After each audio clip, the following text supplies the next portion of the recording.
안녕하세요. 반갑습니다. 허재삼 작가입니다. 오늘 제가 여러분들께 소개해 드릴 책은요. 진아영 작가님이 지은 마음이 흐르는 대로라는 책입니다. 먼저 프롤로그를 한번 보겠습니다. 내 인생이 계획대로 순조롭게 흘러가고 있구나. 매일 아침 일어나 이렇게 말할 수 있는 사람이 세상에 얼마나 있을까? 내 인생 역시 예기치 않은 일과 수많은 반전으로 점철되어 있었다. 어릴 적부터 나는 햇살이 쨍쨍한 맑은 날을 사랑했다. 그 밝은 기운에 내 기분도 절로 좋아지곤 했으니까. 비 오는 날을 좋아하는 사람도 있다지만 나는 그런 날은 칙칙하고 어두워서 싫었다. 마치 소풍날을 기다리는 아이처럼 내일도 따스한 햇살이 세상을 감싸주길 바랐다. 그런데 뒷마당에 상추와 오이, 파와 호박 등을 심고 기르기 시작하면서 처음으로 비 오는 날을 기다리게 되었다. 비가 생명을 풍성하게 한다는 것을, 그렇기에 어떤 생명에게는 비 오는 날이 곧 선물이 될 수도 있음을 배웠기 때문이다. 그래, 매일 화창하기만 하고 비 한 방울 내리지 않는 곳은 황량한 사막이 아니던가. 그리고 한없이 맑고 화창한 줄로만 알았던 내 인생에 거친 회오리바람과 강한 폭풍우가 몰아치고 나서도 비슷한 사실을 깨달았다. 내 삶에 갑자기 해가 뜨지 않아 왜 나에게 이런 불행이 닥친 걸까 하며 원망하고 싶었을 때, 그때가 바로 메마른 내 생명을 풍성하게 해주는 비 오는 날이었음을 느낄 수 있었다. 대략 3년 전이었다. 만 41세 생일을 하루 앞둔 전날, 쉴 틈 없이 달려오던 내 인생을 180도 우회하게 만든, 지금까지도 믿기 어려운 일이 일어났다. 몸살과 같은 근육통과 오한을 앓은 이후 나는 이름 모를 병에 시달리기 시작했다.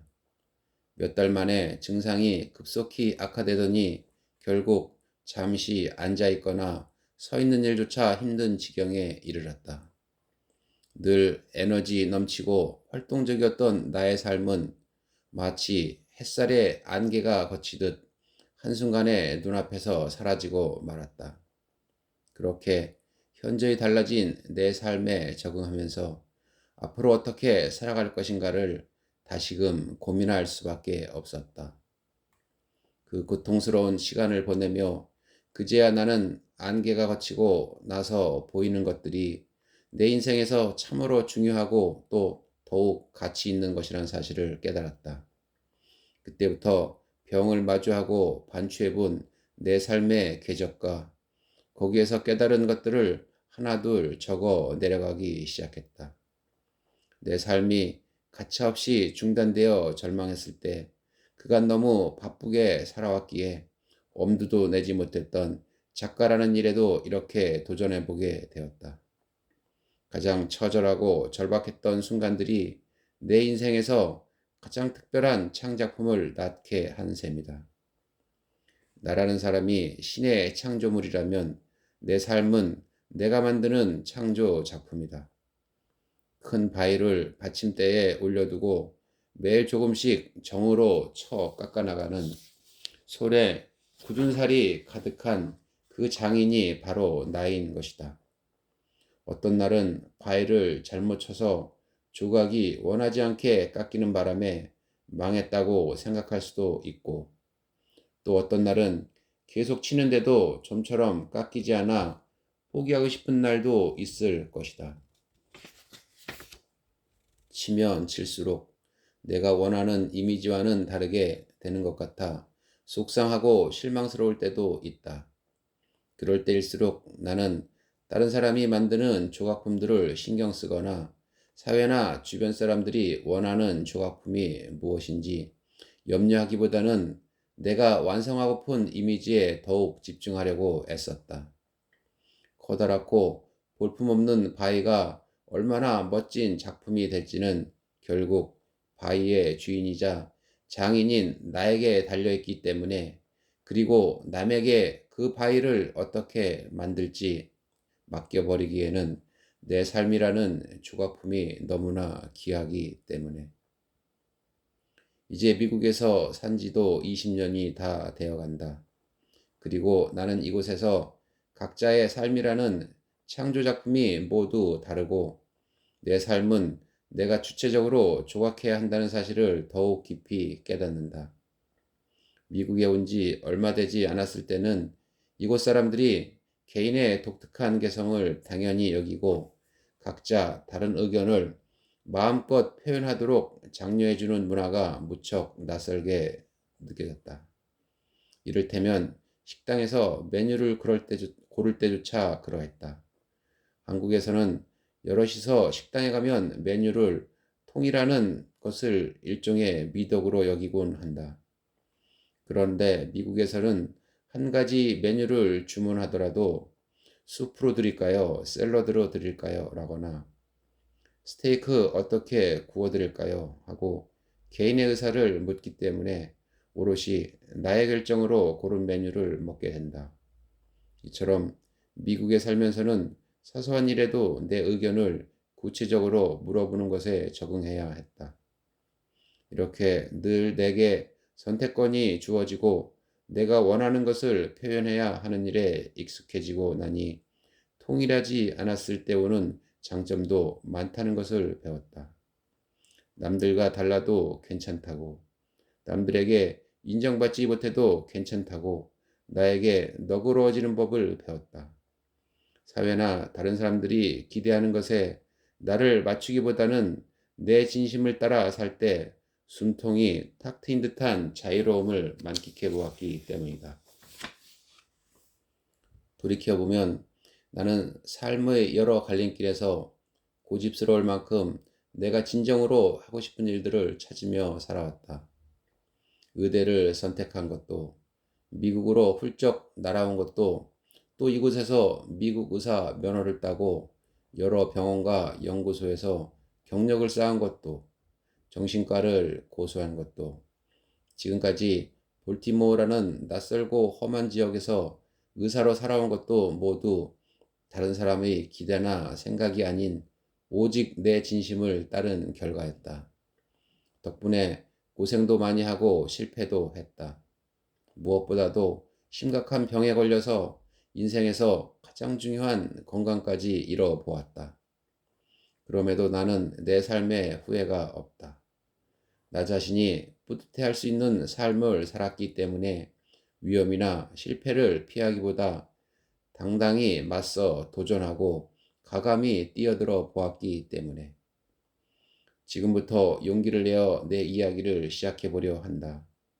찬찬히 내디뎌온 내 발자취와 조금은 보편적이지 않은 내 경험들이 삶에 무게 지친 이들에게 위로를 전해주고 진실한 자아상을 찾고 진심이 말해주는 삶을 하루하루 조각해내길 꿈꾸는 이들에게 조금이라도 도움이 된다면 나는 한없이 기쁠 것이다. 네, 목차를 보겠습니다. 1장, 왜 이런 일이 내게 일어난 걸까? 2장, 삶의 무게를 덜어내자 비로소 보이는 것들. 3장, 내 안에서 나를 만드는 것들. 4장, 거칠고도 소중한 내 삶을 걸고. 네, 그런 본문으로 한번 들어가 보겠습니다. 왜 이런 일이 내게 일어난 걸까? 파랗고 구름 한 점 없는 하늘에 햇볕이 따스한, 그러나 바람 많은 차가운 2017년 11월의 어느 가을 날이었다. 그날은 처음으로 병원 주사실에 가 정맥 주사를 맞는 날이었다. 나는 낮은 혈압과 순환 혈류를 증가시키기 위해 생리식염수 2리터를 맞기로 되어 있었다. 주로 암 환자들이 항암 주사를 맞으러 오는 곳이니 힘든 환자들을 위해 편안한 분위기로 조성된 주사실일 것이라 기대했다. 아마 햇살이 잘 드는 창밖으로 예쁘게 손질된 정원이 보이는 그런 곳이겠지 하는 상상도 했다. 그날 아침도 일어나서 겨우 밥을 챙겨 먹기가 무섭게 머릿속이 뿌얘지는 걸 같은 어지럼증과 심한 피로감이 덮쳐왔다. 그 무거운 몸을 이끌고 힘겹게 10분을 운전해 암센터 주사실로 향했다. 자율신경계 이상으로 깊은 잠을 잘 수 없었기 때문에 이렇게 피곤이 몰려올 때는 그저 누워서 자고 싶다는 생각이 간절해진다. 조금 기다렸다가 간호사를 따라 주사실로 들어갔다. 거기 아무 의자나 골라서 앉으세요. 구석진 작은 방에는 치과에서나 볼 법한 하늘색 의자들이 비좁게 놓여 있었다. 작은 창문 밖으로는 예쁘게 손질된 정원은커녕 낙엽이 지저분하게 흩어져 있는 콘크리트 마당만 보였다. 화장실에 가기 편하도록 가장자리 의자를 골라 앉았다. 당시에 나는 혈압을 올리기 위해 1000mg도 넘는 소금약과 함께 하루 3리터에서 4리터에 달하는 엄청난 양의 물을 마시고 있던 터라 정맥수액을 맞는 잠깐 동안에도 링거 거치대를 끌고 두세 번 정도 화장실에 가야 했다. 서 있거나 앉아 있으면 혈압이 계속 떨어져서 얼굴에 핏기가 빠진 채 새하얗게 되기 일쑤였다. 그럴 때면 구역질과 함께 심한 어지러움증이 찾아왔고 종종 기절하듯 까무룩 정신을 놓을 뻔하기도 했다. 이런 증상들은 누워 있다 보면 그나마 조금씩 회복되었기 때문에 평소에는 대부분의 시간을 누워서 지낼 수밖에 없었다. 내 증상은 그해 5월에 갑자기 시작된 이후로 점점 더 심해지기만 했다. 9월 초부터는 일도 하지 못하는 지경에 이르렀고 직장에 장기 병가를 낼 수밖에 없었다. 아무도 내 병이 무슨 병인지 명확히 진단하지 못한 채 반년이 흐른 11월 초에야 가까스로 자율신경계 장애 중 하나인 신경매개 저혈압이라는 진단을 받았다. 그 후 각종 집중 약물 치료에도 별 호전이 없었던 탓에 이제는 일주일에 3일, 하루에 2리터씩 수액을 맞으며 반강제적으로 혈압을 올려보기로 한 것이다.